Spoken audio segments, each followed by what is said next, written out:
Greetings Slayers, FiOth here, and in this video I'm gonna be breaking down my 120 levels meta PvP and PvE build, the Arcane Duelist. It's kind of a spell sword build, combining very strong magic with the ability to be really competitive in PvP.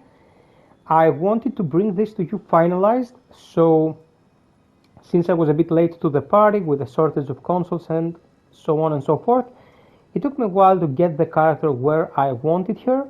I will be breaking down everything, but I expect you understand the basic concepts of the game, like where and how you can attain certain pieces of equipment. There are tons of videos out there doing just that, so here we will focus with what makes the build work. So without further ado, let's start with the stats. The build can be attained at level 119 actually, if you start with the royalty class. You want to start with the royalty class because of the initial equipment. It will make the initial parts of the run that much easier. You can save some money, so you don't have to buy the fragrant ring. You get a silver coronet from the get-go, a silver catalyst. It will make your early game being a magician that much easier. So the stat split is what you see here. It is 30 vitality. You want 30 vitality to have 1100 HP when in body form, 30 intelligence to be able to have the slots that we will need. We will need 5 slots, 20 endurance to have 110 stamina and some leeway with what you can equip, 18 strength, 18 dexterity, 18 faith. Those are requirements for our main weapon, the blue blood sword. 40 magic because it is the soft cap for your spell casting, so your spells will be very powerful, and 25 luck for the weapon scaling of the blue blood. 26 here. I wanted even numbers so my OCD wouldn't destroy my life. So this is the basic split.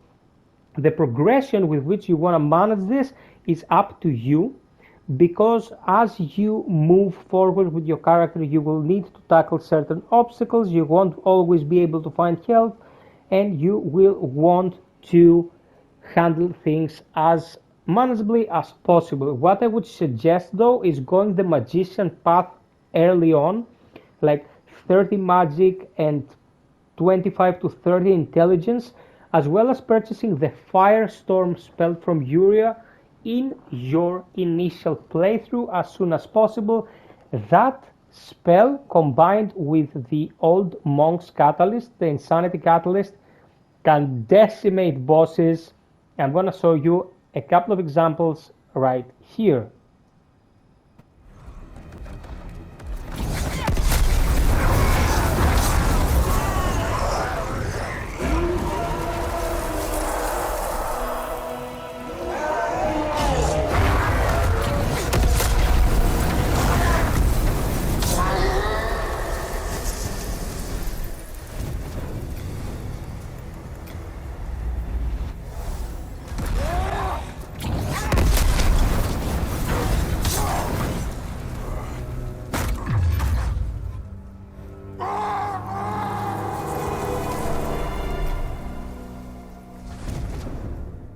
So as you can see, the bosses are a joke.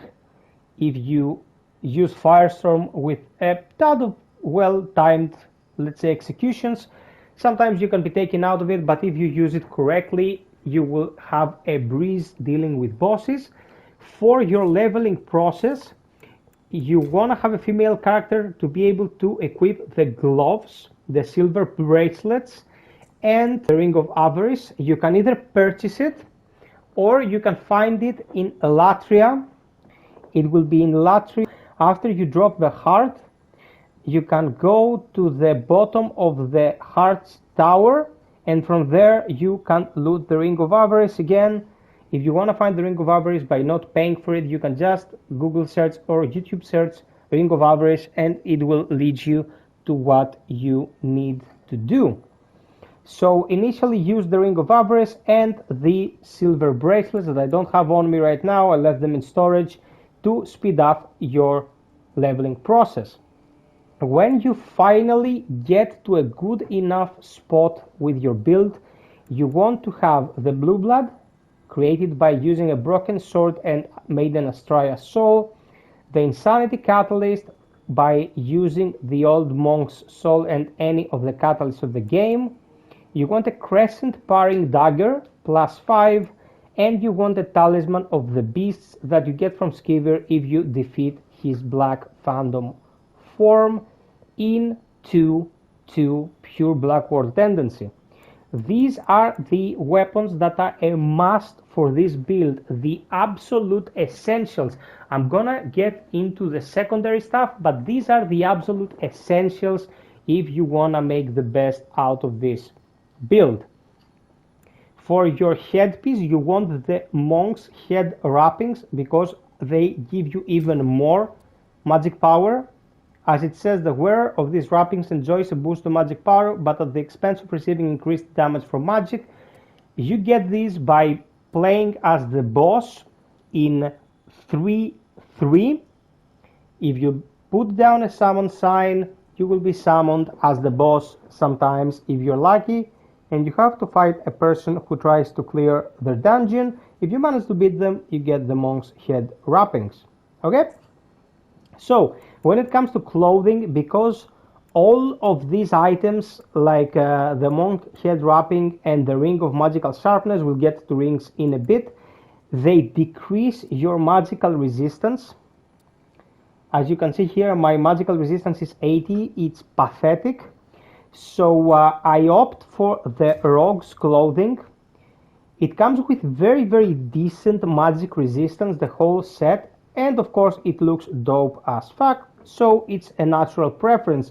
Do not forget, guys, it's fashion souls first and whatever else souls second. Okay, so you wanna look crisp. That's why we don't sew this piece of shit helmet. We have it toggled off from our options. So this is weapons and clothing. Let's go to the rings. As soon as you can take out the Ring of Avarice, you go for Eternal Warrior for fasten regeneration of your stamina. If you wanna go melee, there are instances during PvE especially where you don't wanna go melee, you wanna go full-on mage. Okay, so here we will be using the Fragrant Ring that will regenerate our MP, and added to that will be the Crescent Paring Dagger that will also speed up our MP regeneration, giving us the ability to move throughout the dungeons by using spells consistently without running out of mana all the time, or MP. Ring of Magical Sharpness is a must because it boosts your magic power tremendously. Okay, you want to be using this, all your spells will be much more powerful, and that's what you want.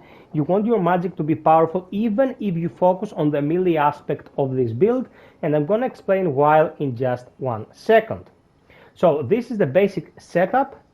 These weapons are your basic weapons, and this kind of armor is your best choice, to my preference at least. To the right you can see the stat split. This is the character. These are the basics of the build. Now, what you're seeing here is optimization for PvP. Okay, optimization for PvP entails this gear, and it also entails second chance. Since it doesn't deal damage, as long as you can actually use it, as long as you can actually cast it, you're good to go. We want homing soul arrow. Okay, and we want light weapon.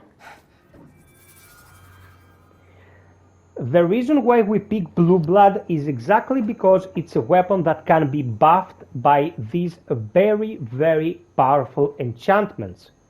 These enchantments can be devastating. I will demonstrate for a bit. You will be able to clear some of the toughest NPCs in New Game and New Game Plus with this buff very, very easily. For example, you wanna kill the old king to get his ring for faster stamina regeneration, and he can be pretty challenging. but with the blue blood and this buff, you can simply stun lock him and go to town, pound him, and in like 20 seconds he will be done. Okay, with this kind of stamina, whilst wearing light armor, your stamina regeneration will be just fast enough so you can stun lock by attacking, stalling, attacking, stalling, attacking, stalling. You know the technique, I suppose. As I said, I expect you to understand the basics of the game in order to utilize this build. Okay, so both Second Chance and the Homing Solaro will stay with you. The trick is casting the Homing Solaro when you are close enough whilst baiting the opponent in, so it will eat all 5 of those little particles in the face. You end up having 5 particles with the amount of magic you've invested into your character, so don't worry about that, and each of them will deal a ton of damage. It's pure magic damage, so physical defenses will not affect it whatsoever. The last thing you want to have is the Soul Ray. In case someone tries to run, you can cast it and take them down that much easier. It's very important to understand that whilst Second Chance and Light Weapon don't have any damage related attributes to them, the Soul Ray does. So you will want to cast Soul Ray if you're going for damage with the Insanity Catalyst. It halves your total MP but gives you just enough if you have a full bar to cast Firestorm and a good amount of Soul Rays. Now let's talk about Firestorm. So if we take Homing Solaro and Soul Ray out of the equation, we can have Firestorm. Now Firestorm is your best, by far your best choice when you wanna do extremely high HP PvE content. Okay, so taking our character here, okay, we can see that with the catalyst equipped, the Insanity Catalyst and the stats that we have, without anything boosting our capacity for MP, we have exactly 100 MP.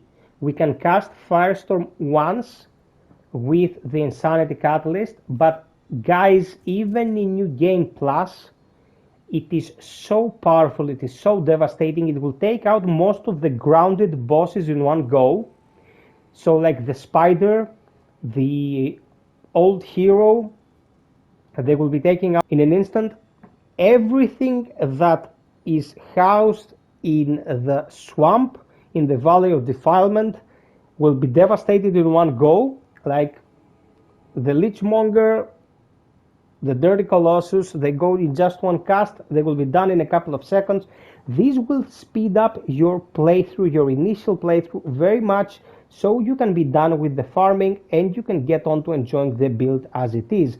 So Firestorm is your top priority for damage with all this setup, as I said. Insanity Catalyst, Monkhead Wrappings, Ring of Magical Sharpness, and of course a Chris Blade plus 5. So this is the most magic damage you can have at any given time, unless you're running Hyper Mode. Hyper Mode is having the least amount of HP, like being in the red, as we say, below 30%, and equipping Morion Blade that will up your damage, and Clever Rat's Ring. But well, you're a glass cannon in that case, you will die in one hit from pretty much everything from New Game Blast and so on and so forth. So with a full health bar, this is the optimal setup you can have, so you can deal the most magical damage. I will demonstrate a couple of clips when it comes to that, so you can get an idea.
So you can see Firestorm is very, very viable, very, very powerful. With this combination, you can tackle everything PvE wise, and of course, bosses will pose no threat whatsoever. When you need to roam, and you need to roam in order to clear dungeons, and you want to have consistent MP regeneration, but you do not care about extreme damage. And now we're going into secondary equipment territory. So we have the essentials covered. Now we're gonna check some secondary things. If you get a phosphorescent pole, okay, and you also get a fragrant ring here and a silver coronet on your head, you have an increased mana pool. You get plus 20, as you can see here, even with your Insanity Catalyst. Now you're standing at 120. Okay, if I take it out, we're sitting at 240. That's a lot of MP, and your MP is regenerating really, really fast. If you pay attention, you can see it going up pretty quickly. The phosphorescent pole gives you 1 MP per second by itself. It's better than having Crescent plus 5. Don't use it as your main weapon because, well, the damage is pretty pathetic. Just two-hand your blue blood and go to town. It will eat enemies alive if you buff it. And when it comes to how much we can actually get from buffing this thing,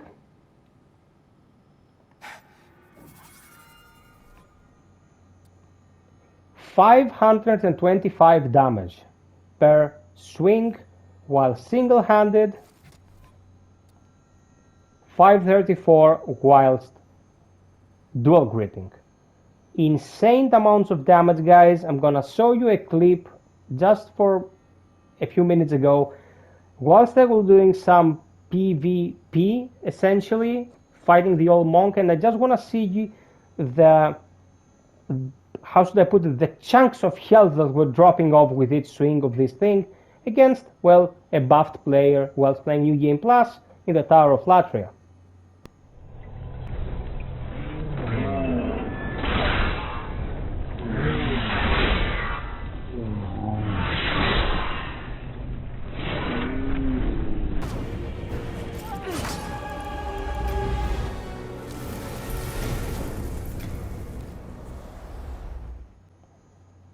As you can see with this damage output, guy had pretty much zero chance of doing anything if he got stun locked. Something I wanna underline here, guys, is that when it comes to games like this, it's not like you're playing a game, let's say like Neo. Neo is very build dependent as a game. Like you can do builds that are literally pretty much unstoppable, but that's the nature of the game, closer to Diablo than what you'd see in Demon's Souls, for example. In Souls, it always boils down to how skilled you are. Okay, if you want to do PvP, if you want to do melee combat, it boils down to how skilled you are. Yes, Firestorm will carry you through most of the boss content, that's true. But if you want to play with the big boys, if you want to play in the major leagues when it comes to PvP, people will not allow you to Firestorm their asses. They will come to you carefully in melee range and they will wreck you. So no matter how powerful the build, no matter how viable the build, it boils down to how well you can play the game. Okay, I think that covers it all. Morion Blade should be available at all times if you want to run hyper mode and have a weapon that hits with blunt damage. As you can see the Mirden here, the Mirden will carry you through the Valley of Storms. It will carry you through the whole 4th Archstone of the Shadowman.